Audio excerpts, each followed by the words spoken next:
faut pas tout de suite se voir très loin, très haut, très fort, c'est de prendre du plaisir. Il faut être à la fois très exigeant, à la fois de temps en temps se laisser aller à des choses qu'on a envie de faire. Salut, je suis Mathieu Stéphanie, je suis entrepreneur dans la tech depuis 2005. J'ai créé une quinzaine d'entreprises, donc beaucoup ces dernières années.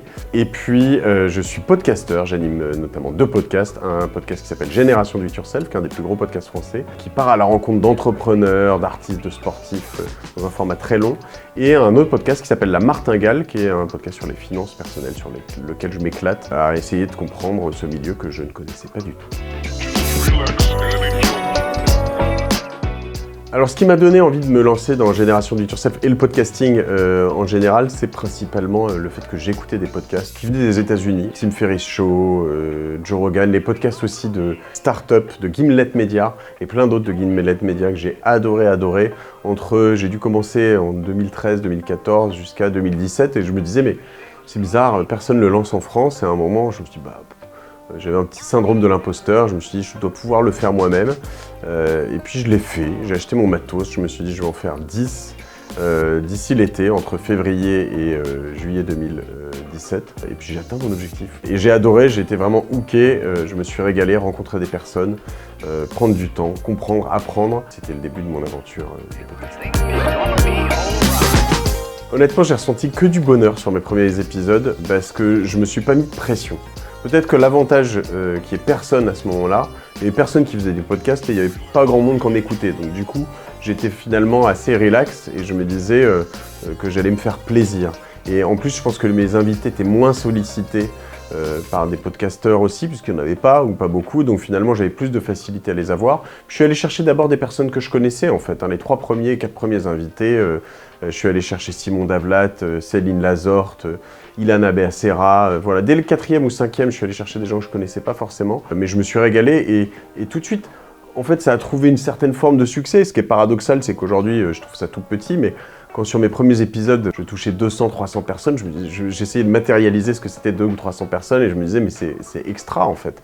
Et je le dis souvent aux gens qui me disent, oui, moi j'ai un tout petit podcast qui marche pas, je fais 5000 personnes par mois, je leur dis, mais 5000 personnes dans une salle, c'est énorme, c'est super, moi je trouve ça super. Donc faut pas se mettre trop de pression. J'ai réussi à faire ça pour une fois dans ma vie parce que je m'en mets beaucoup par ailleurs. Et ça a été vraiment un moment très inspirant pour moi, notamment de pouvoir rencontrer ces personnes et d'avoir mon excuse des micros pour pouvoir aller à leur rencontre et enregistrer.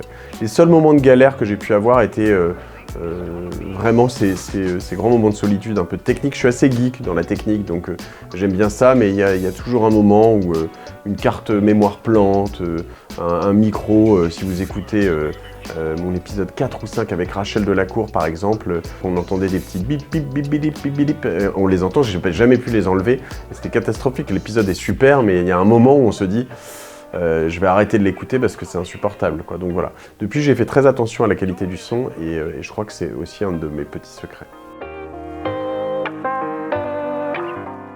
J'ai beaucoup de demandes entrantes, de propositions d'invités. C'est un truc qui me tord un peu le cerveau aujourd'hui parce que une journaliste à l'époque qui s'appelle Aude Baron, qui est la rédac chef d'Eurosport, qui est une femme que j'apprécie, que j'admire énormément, m'avait dit en fait ton podcast c'est un peu comme chez toi. Même si moi je sais que je suis pas journaliste, je suis créateur de contenu, elle me dit que quand quelqu'un frappe à ta porte chez toi, tu ouvres la porte, il y a quelque chose à te dire, il te vend un calendrier, tu peux lui acheter, voilà, mais s'il n'est pas attendu, tu le laisses pas rentrer si tu le connais pas chez toi. Elle me dit c'est pareil sur ton podcast.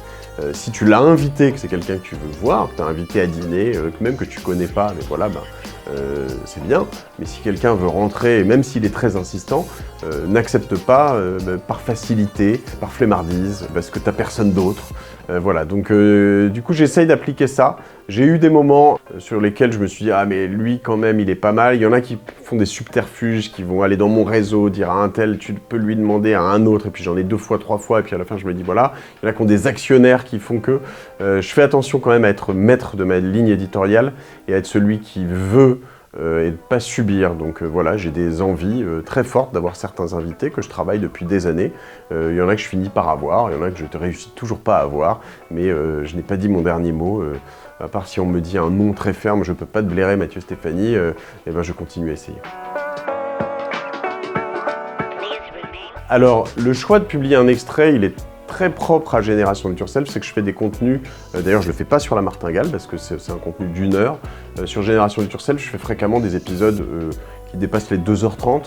Être capable d'isoler un extrait en amont pour vraiment donner envie d'écouter l'intégralité de l'épisode, c'est quand même quelque chose selon moi d'assez important qui permet vraiment de donner une idée sur un format qui généralement est entre 5 et 7 minutes de ce qu'il va y avoir dans l'épisode et vraiment c'est un teaser en fait quelque part. Et plutôt que de faire une sorte de méga teaser, déjà prendra beaucoup de temps parce qu'on fait déjà un petit teaser avec des moments pendant 1 minute avant l'épisode, plutôt que de faire un méga teaser de 7 minutes qui risquerait carrément d'inciter des gens à ne pas écouter l'épisode, là on préfère être sur un moment. Moi j'aime bien les moments, les instants que je crée avec mes invités pour dire ok, à la fin de cette écoute, je vais l'écouter entièrement. Si vous écoutez le premier épisode, je crois qu'à 1h30, je me dis oulala, c'est trop long, 1h45, je crois qu'il dure 1h45. Et alors je me suis complètement décomplexé. Au 100e épisode, je me posais encore la question. Et puis à un moment, je me suis dit, mais moi, qu'est-ce que j'écoute ? Et j'écoute principalement des podcasts longs, voire très longs. L'un des meilleurs épisodes de podcast que j'ai écouté est un podcast avec Jocko Willink et Johnny Kim, les deux étant des ex-Navy Seals, donc on va dire les meilleurs soldats de l'armée américaine. Ils ont été 2 fois déployés en Irak ensemble. Johnny Kim ensuite est devenu Harvard Med School, puis astronaute.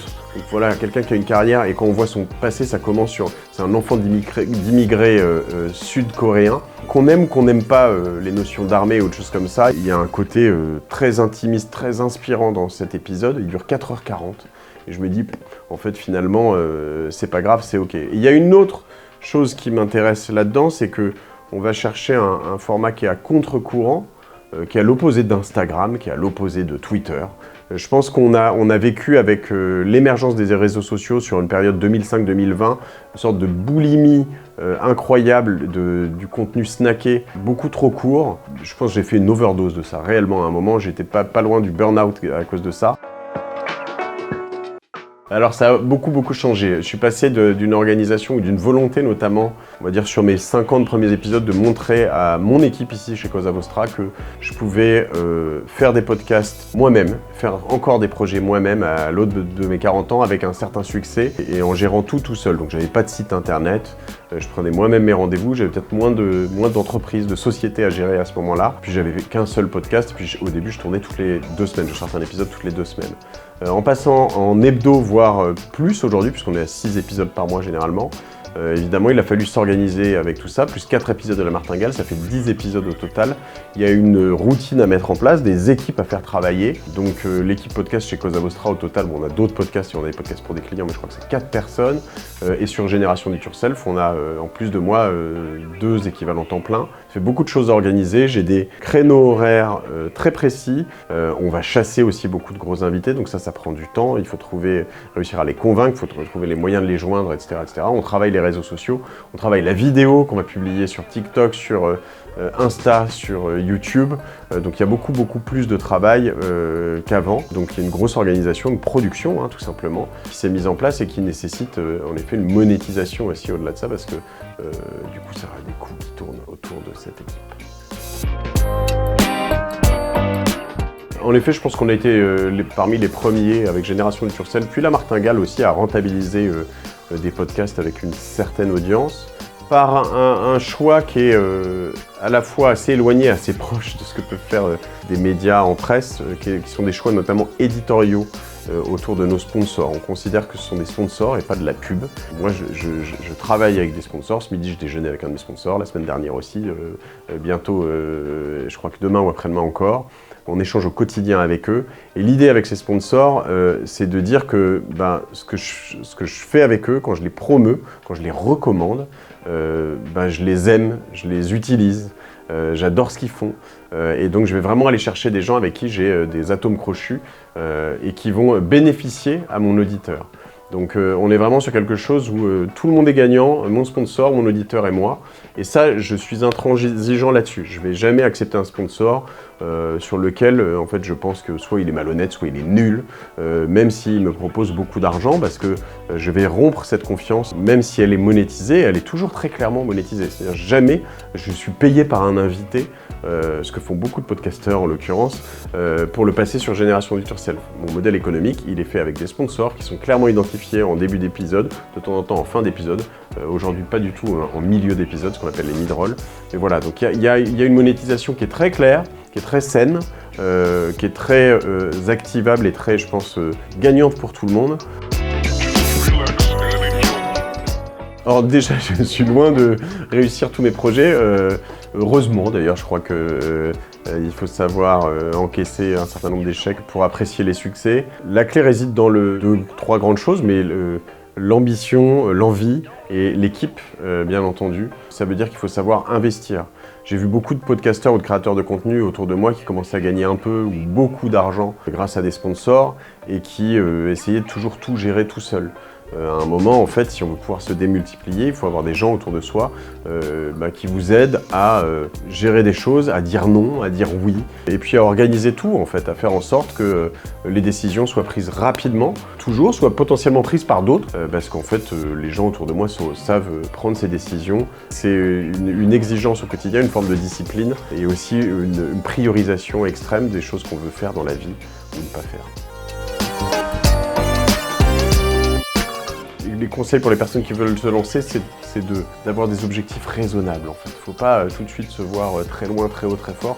C'est de prendre du plaisir. Moi je pense que le premier objectif c'est ça, c'est de prendre du plaisir. Donc d'inviter des personnes avec qui on va prendre du plaisir. Moi je peux être très ambitieux en me disant je veux avoir un ancien président, je veux avoir tel CEO de telle boîte, je veux avoir tel artiste incroyable connu dans le monde entier. C'est bien, ça reste des objectifs, on essaie de les atteindre. Quand on les a, de toute façon j'aurai encore d'autres personnes à aller chercher.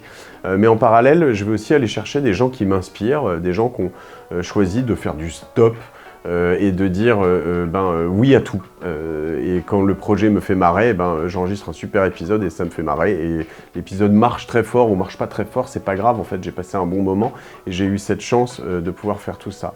Donc je crois qu'il y a une nécessité d'être exigeant sur ce que moi j'appelle des moonshots, des gens qu'on va aller chercher pour faire des choses extraordinaires, avoir des épisodes peut-être de référence. Mais si je dois reprendre ce terme, épisode de référence, je prends mon épisode je crois que c'est 206 ou 207 avec Nicolas Aignon sur le développement personnel radical, quelqu'un qui n'est pas connu du tout.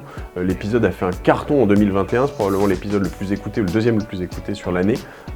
Et juste parce que cette fois-ci, il m'avait écrit, c'est lui qui est venu vers moi, il m'a mis un truc qui m'a interpellé, je l'ai appelé pour discuter un petit peu, je me suis dit oh là ça va être rigolo ça. Et puis on l'a fait. Ça aurait pas marché aussi bien, c'était pas grave, j'ai passé un bon moment et il se trouve que ça a cartonné. Il faut être à la fois très exigeant, à la fois de temps en temps se laisser aller à des choses qu'on a envie de faire et puis ne pas hésiter quoi. Ça c'est un boulot qui est pas très loin d'un boulot de commercial.